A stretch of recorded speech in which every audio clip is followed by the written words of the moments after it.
Hello everybody, I'm Raphael Perry and it's time for some more Lone Wolf. And we're still playing Book 8. And if you recall, in the previous episode, something really rather unfortunate happened in the city of Faro in the Temple of the Sword. And as one extremely helpful viewer pointed out, the tragedy that occurred was that I was referring to the wrong column on the combat results table. In my eagerness to point out that the column where the combat skill of Lone Wolf and his foe are equal is significantly biased in Lone Wolf's favour, and that the most balanced column on the table is actually the one where Lone Wolf is fighting at a slight disadvantage, I then started reading this column instead of this one. And the combat results do change significantly, so let's go over that now. Previously, last time, for the fight, I rolled a 3, 7, 6, 4, and then a 2. And in the incorrect column, this resulted in the death of Lone Wolf, with the evil Helghast having something like 2 endurance points remaining. However, and I have the damage numbers up here to compare, right? And I put a dash in as well. We're going to go back a couple of sections. We get the poison, surviving the poison with the curing ability at section 146. Gives us 5 points of damage, taking us down from a 31 to a 26. Then at section 113 we are asked if we have the summer sword and restore a point back up to 27. This is where we began the fight.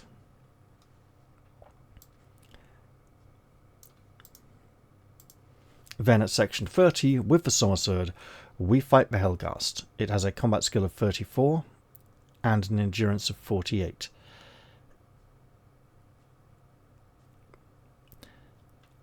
As we lack the Magnakai discipline of side screen, we are taking 2 points of damage per round. I will not be forgetting this. If you have completed the Lore Circle of Spirit, you may increase your combat skill by 2 points for the duration of this combat. For some reason, is there any reason I may have believed I was reducing it by 2 for not having that? I don't think so. I think I was just looking at the wrong column. I don't think there's anything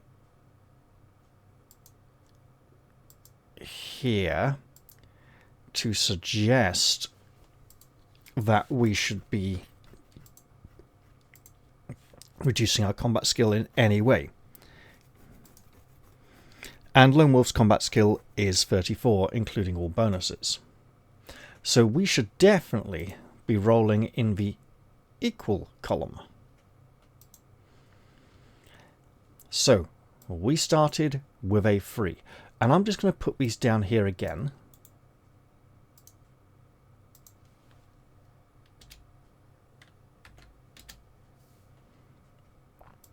So the 3 in the -1 and -2 column would have resulted in Lone Wolf suffering 4 plus 2 for the psychic damage would be 6 points of damage, taking us down from a 27 to 21 and dealing 4 doubled 8 endurance points of damage.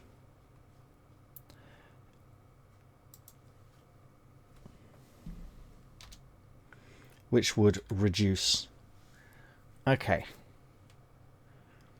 Helghast to 40 endurance points. However, in the correct column, Lone Wolf would deal an additional point of endurance, which would also be doubled because it's the summer sword, reducing the Helghast to 38 points. This alone would result in mutual destruction at the end of the combat, but we haven't got to the next rounds yet. So we can put on that 21 damage total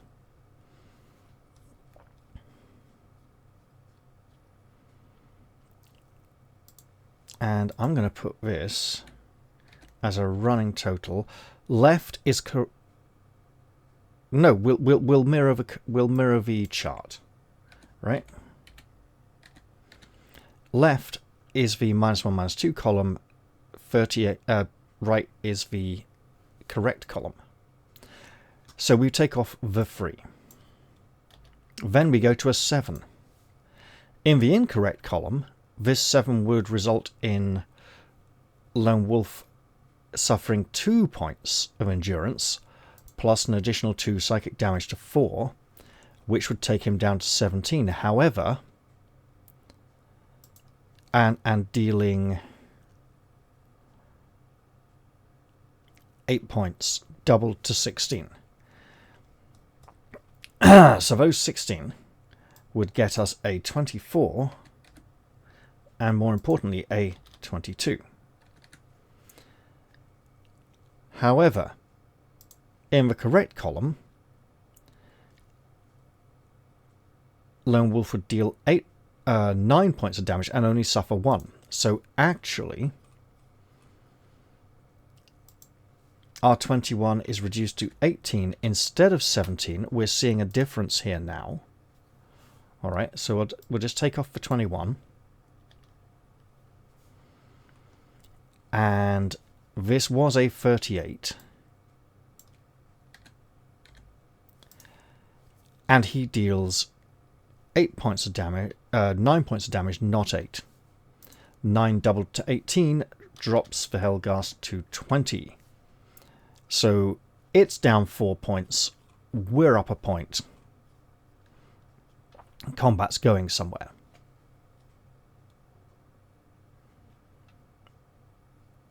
So then the 7 has been resolved. And just to check, 1 plus 2 is 3. Yes, so we have included the 2 points of psychic damage. Then we go to the 6. In the incorrect column, Lone Wolf suffers 2 damage in both columns, so we're still looking at 4 damage.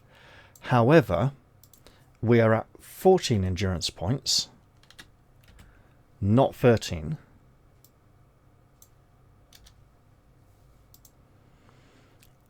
And with a 6, we deal 8 points of damage rather than 7. So that 7 would be 14, taking this down to a 10. But more importantly here, 2 8s are 16, reducing the Helghast to 4 endurance points. The 6 has now been resolved.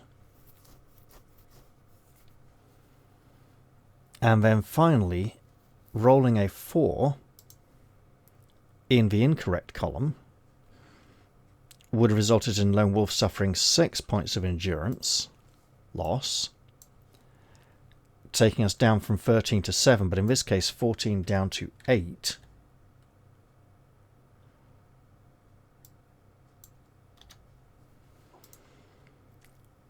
And we would have dealt 10 points in the incorrect. Oh, that would have been a kill as well. How did I mess that up? Whereas over here... Oh! Wait. No, it is a 4.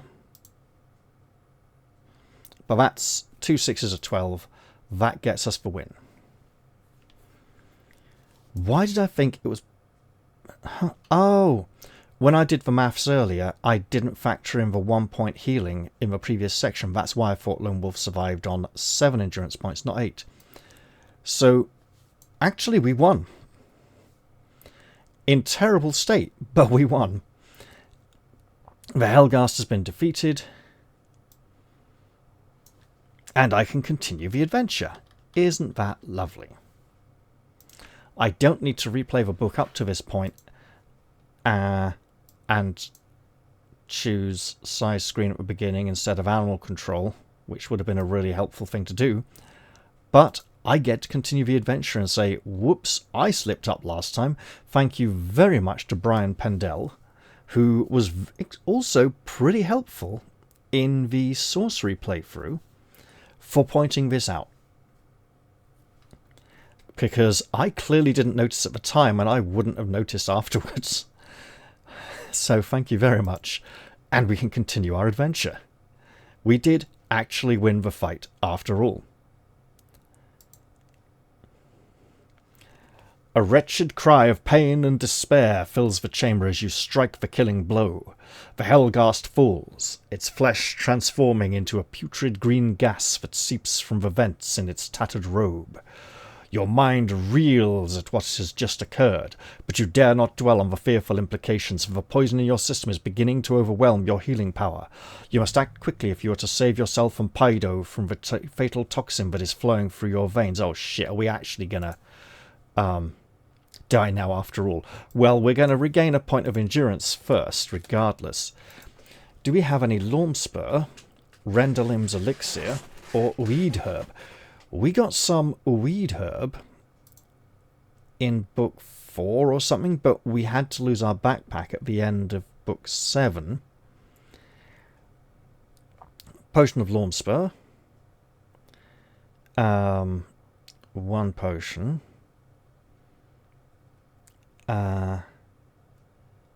How would we keep a weed herb as we had to lose everything at the beginning? Right, well, Rendalim's elixir would be very nice to have, and is something we should probably invest in the future.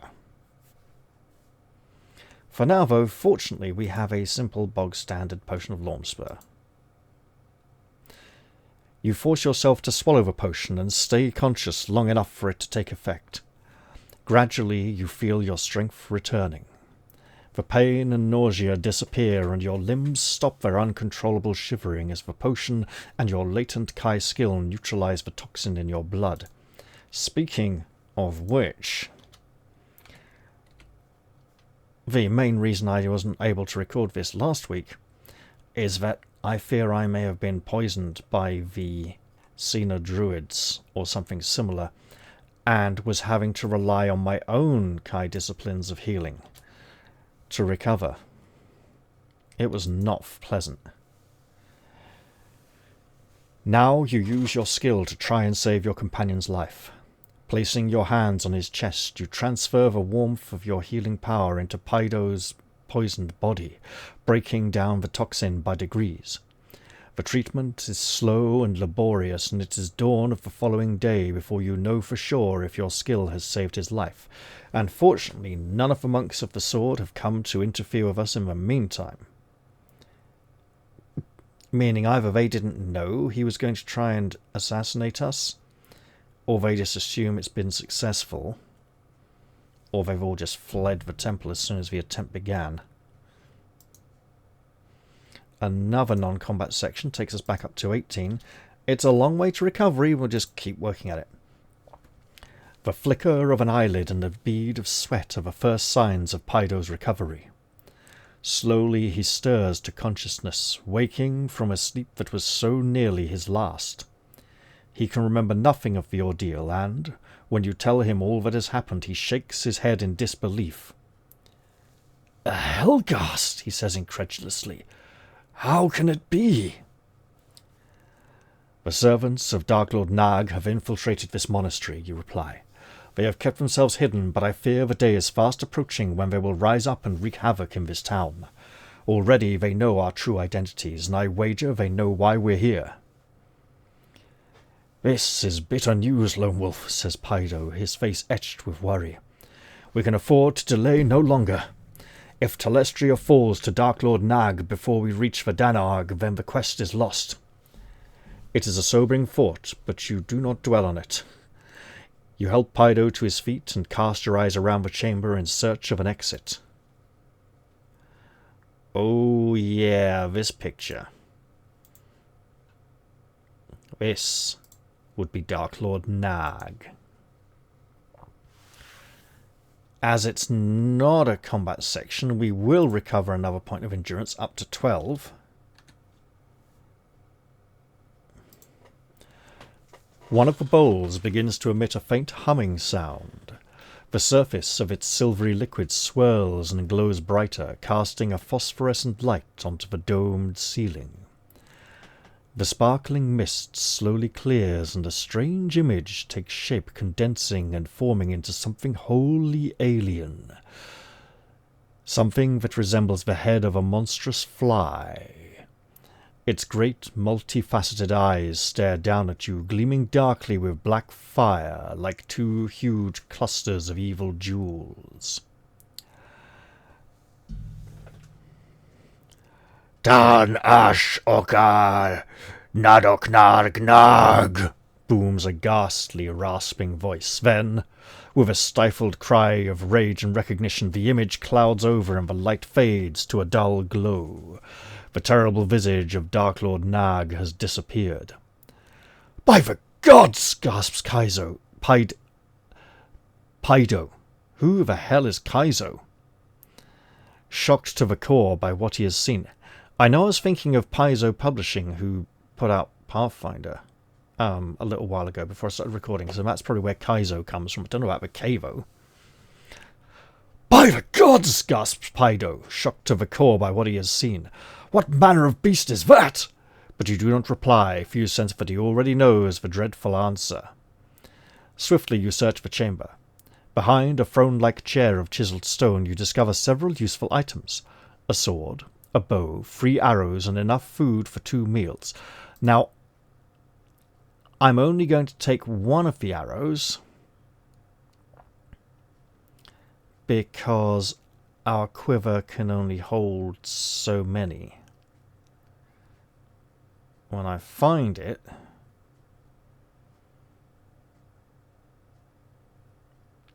I mean, it's either 5 or 6 usually.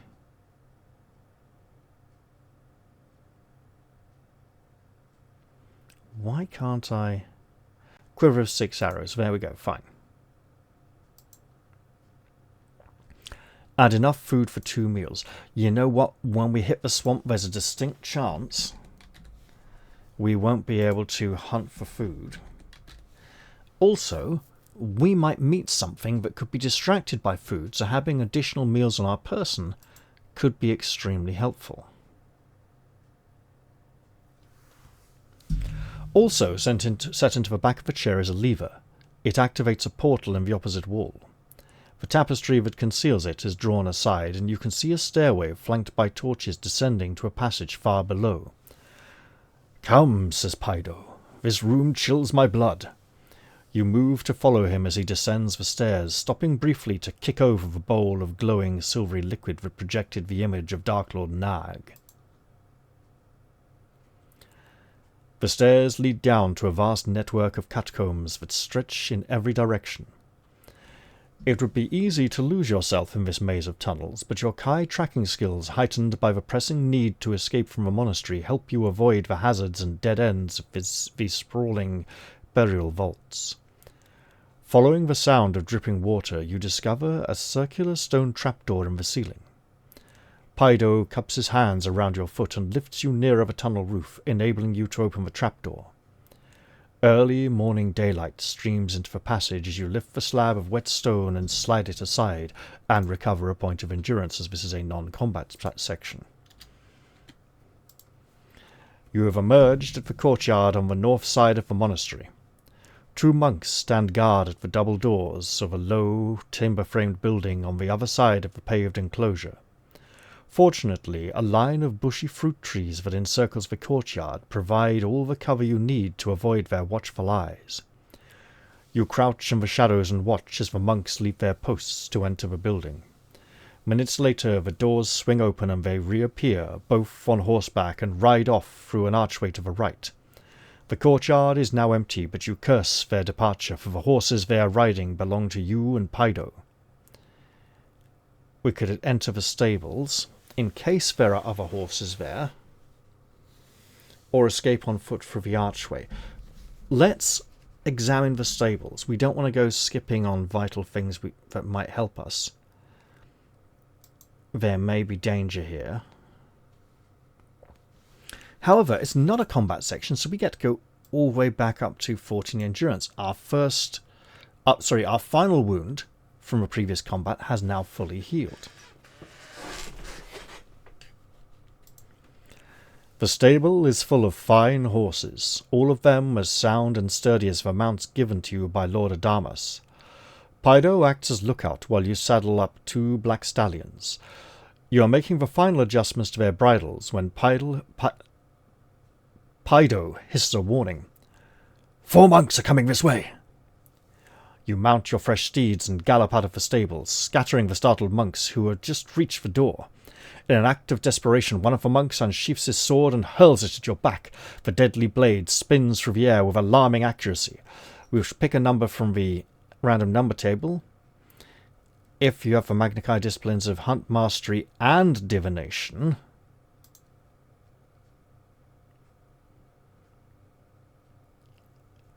we have only Divination, so we're not adding anything.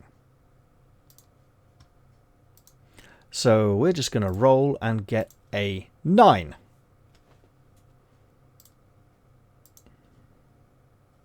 The sword whistles past your head and gouges a chunk of stone from the courtyard arch. You hear the monks shouting and you dig in your heels, steering your horse through the archway and along a narrow street that leads to the quadrangle. At this early hour there are few obstacles to slow your escape as you gallop headlong through the twisting streets of Faro. It is not until you reach the town's north gate that you finally rein in your horse to a halt and regain another point of endurance, because it's a non-combat section. And since we've just gone to another non-combat section, let's all go all the way up to 16 as well. Why not? You know. The North Gate guards, tired after the long night's watch, grumble wearily at your demand that the gate be opened. What's the hurry? Growls one of the... Oh, wait, no, hang on. This is... They've got... No. It's over the border to the east where they got northern accents. Could be... What's the hurry? Growls one guardsman. Matter of life or death, is it? Sneers the other. The portcullis finally clanks open and you leave the town, riding the broken dirt track toward the distant hills and the frontier town of Siada. Grey-brown grasses brush your shins as you cross this wild, uncultivated plain. Accompanying your ride is an unnatural silence which is broken only occasionally by the cawing of ravens circling like vultures overhead. And we do know the spies of the Darklords like to use ravens and crows to gather information for them. By midday you are among the hills. The terrain becomes increasingly rocky, undulating like a storm-tossed ocean. The tall plains grass has given way to sad little plants, scraggy and deformed, stunted by the winds that sweep down from the barren wastes of Ogia. The track passes through a narrow valley where a small stone cabin stands beside the entrance to a disused mine shaft. As you approach the cabin, you see a face at the window. Oh, wait.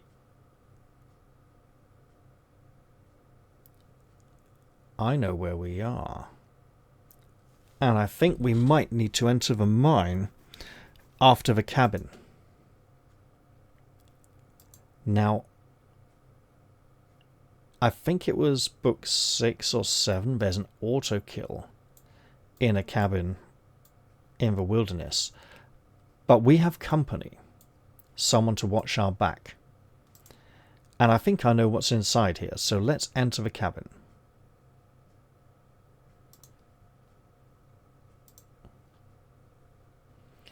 You peer through the tiny circular window where you saw the face, but the gloomy interior looks deserted. The stone cabin consists of 2 rooms, one at the front and one at the rear. "Anyone at home?" you call in a friendly voice, but you receive no reply. Silently you motion to Pido to investigate the rear of the hut while you enter at the front door. Let's recover a point, up to 17, and be grateful we have the discipline of divination. You sense that someone is hiding behind the door. He or she is armed and intends to attack you as you enter the hut. Well, this takes us up to 18. We can enter with drawn sword, or choose not to go in. We will enter with drawn sword. Yes, it's this picture.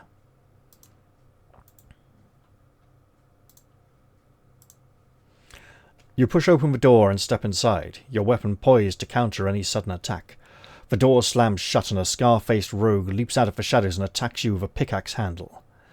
The roguish miner has a combat skill of 17 and endurance of 25. Well, I don't think he's going to fare too well. We're fighting in the non-existent plus 17 column. I'm going to roll before, because I might not even need to track his health. I rolled a 1. Okay, I'll need to track his health. Fair enough. Lone Wolf suffers 3 whole points of damage. 3 points, not 5. And the enemy suffers 9, taking him down to 16. Then we'll roll again. A 6. 16 damage to our opponent, takes him out completely, and we suffer 1 more in the process ourselves from a slight bump compared to the nastier earlier one. And that was us being ready.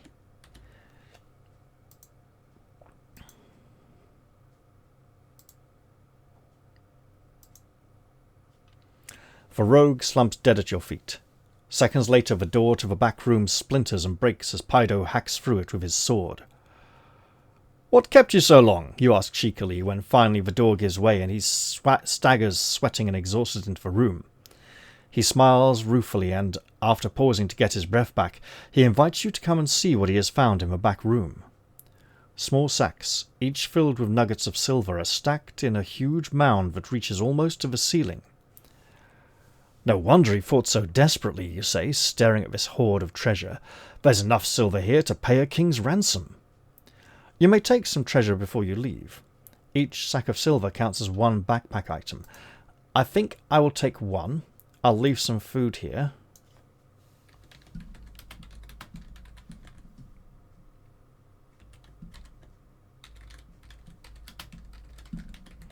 It is probably illegal.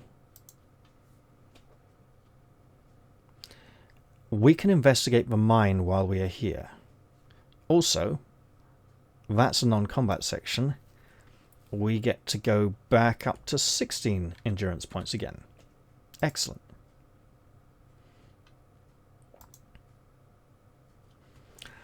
An old wooden board nailed across the entrance to the shaft warns you to stay away. This silver mine was closed down shortly after the main tunnel collapsed. 20 miners were buried alive, and their names are carved into the pit props that surround the entrance to the shaft as a memorial. As you scan the lists of names, you hear the tap of a hammer breaking stone in the depths of the shaft. So someone has ignored the warning. There's probably a group of them.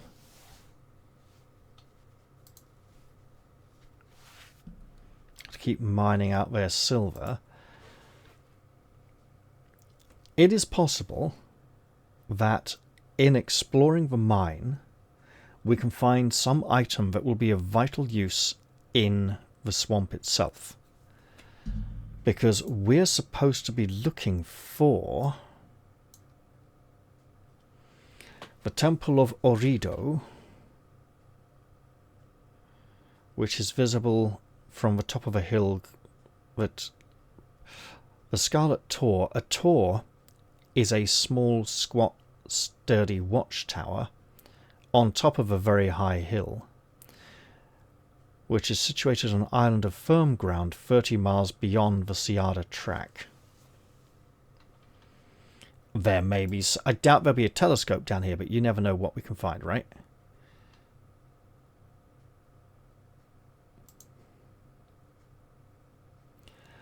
You duck under the board and step into the gloom, taking care to tread lightly around the mounds of rubble and pools of water that obscure the tunnel floor.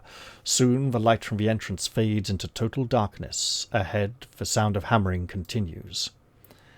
Well, we'll recover another point, and I'm instantly reminded of the knockers in Scarlet Hollow. Oh, hey, by the way, the developers have started working on the final 2 chapters of Scarlet Hollow. Everything's looking very positive, and that's great. You know, they put out a little update recently. We have a lantern, a torch, a tinderbox, or the fire sphere from Calt from book 3. possibly, with the exception of the Summer Sword, the Fire Sphere of Kalt being the literal best item in the entire series in terms of utility and usefulness. Without any of those, we could travel on in the dark to explore the mine. No, we'll use our fire source. And a non-combat section. Let's go back up to 19 endurance points.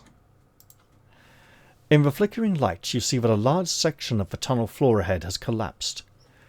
Gingerly, you edge around the deep hole and continue along the passage. Steadily, the hammering grows louder until you arrive at a new tunnel branching off to the left. Recent excavation has exposed a rich vein of silver ore that glitters brightly. As you peer down the new shaft, you see a dwarf in a miner's hat hammering at the ore with a mattock. We could call out to him or just leave the mine completely. Well, we've come this far.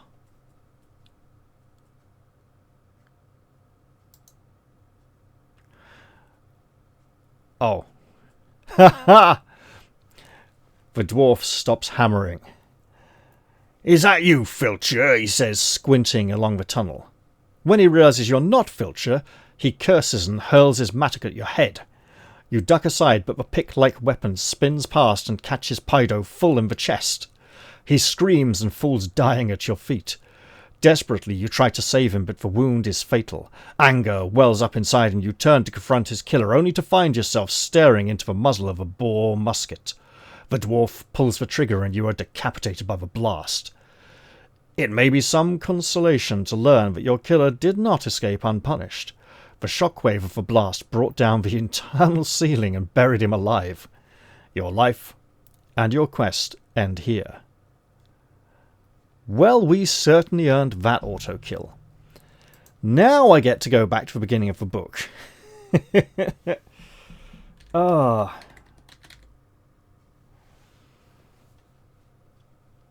Joy. It would be very easy to refuse that section and say, I didn't do that, but I blatantly did. So we're probably looking at a case of retracing steps. I'm not sure I'd necessarily do much differently. I might switch out animal control for size screen. But I think we just have to accept the death and play again next time. That was most unfortunate, but hey, I found an auto kill, and you know what? I saw it was an auto kill, and I thought, is he going to make the tunnel collapse? Before I'd read about Pydo being killed. It's like, so I almost recognized this section. Wow. Okay, well, I'll see you all next time then and endeavour to do better. If I do things differently in any way, I'll show that on screen. Otherwise, I'll skip up to the point I was and I'll show what endurance points I may or may not have lost. Obtaining a map of Faro would probably help. And it might be nice to go visit that old watchtower in Faro before the Temple of the Sword as well. I was going to say, all right, well, it's been nice, but hey, it's a shame. But auto kills happen sometimes, and we accept it and move on. I'd like to thank you all for watching. Hope you all enjoyed this episode, and hey, I got to remove a death and replace it with another one. Seems the Dice Gods really didn't want me to make it through on this first playthrough. But that's okay. I got to re-experience an old familiar auto kill and enjoy it once again. Awesome. I'll see you all next time, guys. I'll say bye for now and thanks for watching. Cheerio.